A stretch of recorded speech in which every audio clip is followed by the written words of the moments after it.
Hey guys, welcome back to our YouTube channel Bong রিয়াকশনে। আমরা চলে এসেছি নতুন একটা ভিডিও দেখার জন্য। আর খুবই হট একটা টপিক, সত্যি হট টপিক। মানে এমন পরিস্থিতি, এমন কিছু দাবি করছে যেটা হচ্ছে নাকি মরুভূমির থেকেও বেশি গরম নাকি বাংলাদেশে 10টি জেলা। একদম। তো সেটা দেখার জন্যই বসেছি, কারণ আমার টপিকটা ইন্টারেস্টিং লেগেছে। তোমার লেগেছে তো? একদম, আমার তো দারুণ ইন্টারেস্টিং লেগেছে। আর যেখানে এত গরম রয়েছে, এক্স্যাক্টলি, আমাদের এখানে তো আমরা ঝলসে যাচ্ছি। তো বাংলাদেশে কোন কোন জেলা ঝলসে যাচ্ছে গরমে, সেটাই দেখতে বসে পড়েছি ফাইনালি। চলো বেশি দেখে দেখে নি।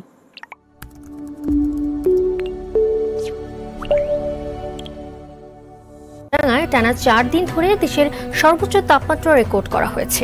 রোদ্রের তাপে খোলা ছাদেই ভাজা যাচ্ছে ডিম। আজ মধ্যপ্রাচ্য বা আফ্রিকা, হ্যাঁ এইগুলো খুব ভাইরাল হচ্ছে এখন। গরমের তীব্রতা এতটাই বেশি যে সূর্যের তাপে গলে গেছে রাস্তার পিচও। বাংলাদেশ এমন একটি দেশ যে দেশটিতে গরমকালে প্রচুর পরিমাণে গরম পড়ে, আর শীতকালে এত পরিমাণ শীত পড়ে যে শীতের জন্য থাকাই যায় না।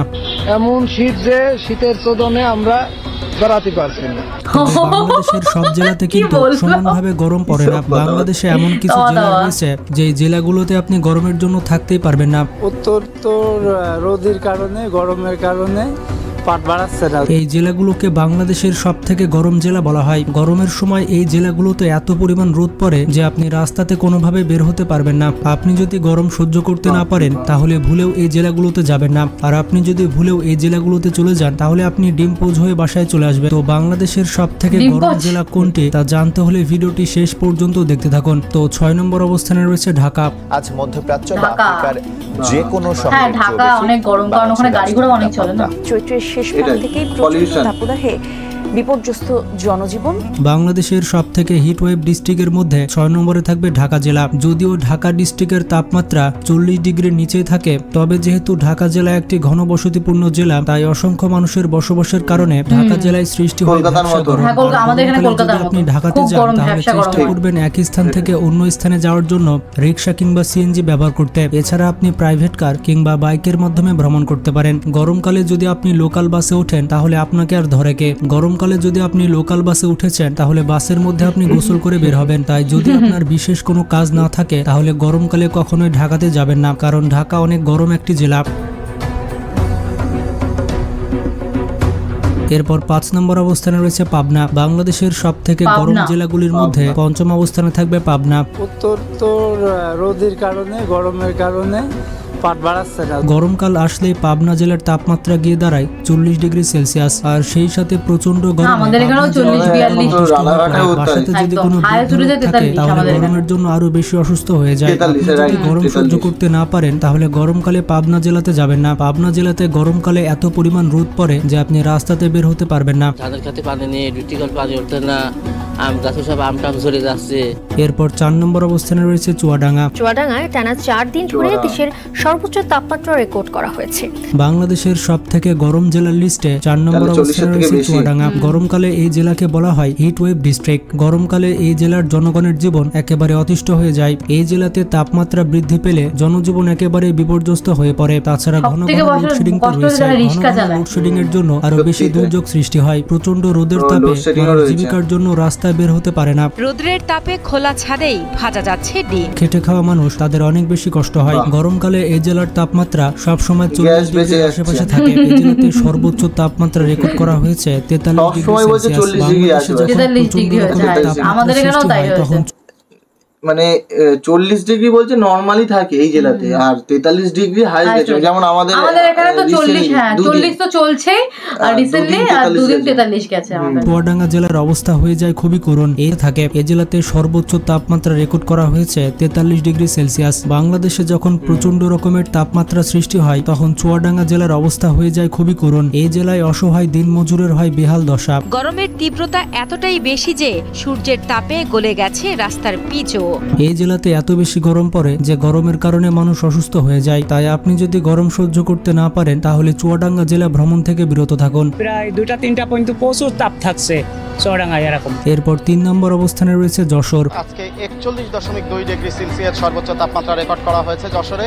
বাংলাদেশের সব থেকে গরম জেলার মধ্যে 3 নম্বরে থাকবে যশোর। গরমকালে যশোর জেলার অবস্থা হয়ে যায় খুবই করুণ। এই জেলাতে এতটাই গরম পড়ে যে শিশু এবং বৃদ্ধরা গরম সহ্য করতে না পেরে হসপিটাল কিংবা ক্লিনিকে ক্লিনিকে ভর্তি হয়। গরমকালে প্রচন্ড তাপদাহে পুড়তে থাকে পুরো যশোর জেলা। বাংলাদেশে অন্য সকল জেলায় গরমকালে বৃষ্টি হলেও যশোর জেলাতে বৃষ্টির পরিমাণ খুবই কম। এর কারণে যশোর জেলার মানুষের জীবন হয়ে ওঠে অনেক দুর্বিষহ। সেটাই ভাবছি আমি, আমাদেরও একই অবস্থা। এই তো পাশের দেশ। হ্যাঁ সেটাই হচ্ছে কথা।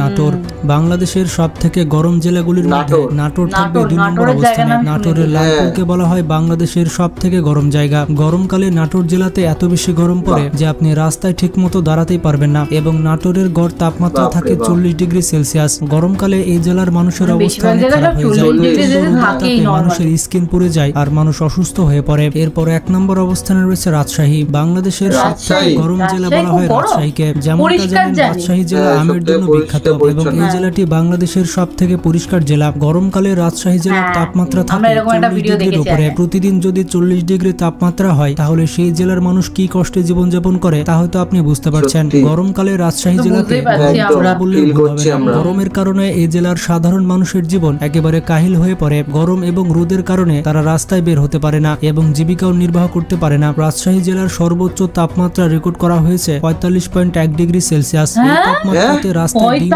ডিম পোজ হয়ে যাবে। এত পরিমাণ তাপমাত্রা বাংলাদেশের আর কোন জেলাতে রেকর্ড করা হয়নি। তো যারা যারা গরম সহ্য করতে পারেন না তারা গরমকালে রাজশাহী ভ্রমণ থেকে বিরত থাকুন। তো বাংলাদেশের সবথেকে গরম জেলা কোনগুলি তা তো আপনারা দেখতে পেলেন। আপনি কোন জেলাতে বসবাস করে থাকেন এবং আপনার জেলার তাপমাত্রা কত সেটি কমেন্ট করে জানাতে ভুলবেন না। মানে সত্যি 45.1 ডিগ্রি। আমি যাবো না রাজশাহীতে। আমি গরমকালে রাজশাহী যাচ্ছি না, শীতকালে গিয়ে ঘুরে আসবো। শীতকালে সত্যিকারে না, আমি শীতকালেই ঘুরতে যাবো বাংলাদেশ। যতই ঠান্ডা হোক, আমার ঠান্ডাতে কোনো ঘুরতে অসুবিধা হয় না। আমার ঠান্ডা বেশি লাগে, আমার ঠান্ডা একটু বেশি লাগে, একটু সোয়েটার বেশি পরতে হয়, বাট তাও আমি ঘুরে মজা পাবো। কিন্তু গরমকালে আমি যাচ্ছি না ভাই। আমি এমনি 40 ডিগ্রি সেলসিয়াস আমি মাথা খারাপ হয়ে যাচ্ছে আমার। আমি ইউনিভার্সিটি যেতে পারছি না, ওই জন্য অবশ্য ছুটিও দিয়েছিল 2 দিন। বৃষ্টি দিয়েছে বলে একটু শান্তি। আর তোমার ইউনিভার্সিটি আবার খুলে গেছে। হ্যাঁ এটাই হচ্ছে আমার জীবনের কালকে পর থেকে আবার ইউনিভার্সিটি ব্লগ পাবে লোকে। একদম ইউনিভার্সিটি ব্লগ। যাই হোক ভালো লাগছে। মানে আমাদের এখানে তো আমরা কোনদিন 40 ডিগ্রি এর আগে একদিনও ছুঁইনি, মানে এই বছরই 40 ছুঁইল। মানে আমাদের এখানে তো বলা হচ্ছে যে রাজস্থানের থেকেও বেশি আমাদের এখানে। রাজস্থানের অবস্থা এখন ওই এখানে আছে বাংলাদেশ, আর পাশাপাশি যেহেতু পশ্চিমবঙ্গের পাশেই তো বাংলাদেশ, কতটুকুনি আর সময় লাগে যেতে বাংলাদেশ। এই গেদে যাবে আর পার হবে বর্ডার, গেদে যেতে আমাদের বাড়ি থেকে 30 মিনিট লাগে, 30-40 মিনিট লাগে। তো সেখান থেকে গেদে থেকে পার হলে মানে 1 ঘন্টার মধ্যে আমি চলে যাচ্ছি হচ্ছে বাংলাদেশে। 1 ঘন্টার ডিস্টেন্স আর কত হেরফের হয়, এটাই হচ্ছে ব্যাপার। তো যাই হোক ভালো লাগলো, মানে ভালো লাগলো ভিডিওটা দেখতে। বাট আমার খুব খারাপ লাগছে তোমাদের জন্য, যাদের এই যে জেলাতে বাড়ি, যারা এত কষ্ট পাচ্ছ।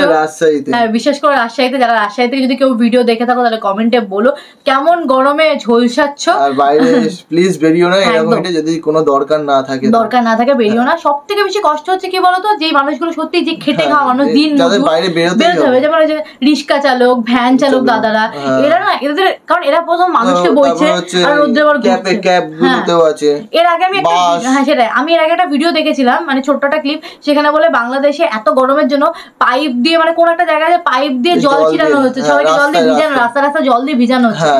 এটা আমি দেখেছিলাম একটা ভিডিওতে, মানে এতই গরম। তো যাই হোক আমরাও গরমটা ফিল করছি। তোমরা ভালো থাকো, সুস্থ থাকো, বেশি করে জল খাও, নিজের আশেপাশের লোককেও মানে ভালো রাখো। সেটা হচ্ছে মানে স্পেশালি বয়স্কদের দিকে একটু বেশি নজর রাখো, কারণ বয়স্করাই বেশি অসুস্থ হয়, বাচ্চারাও প্লাস।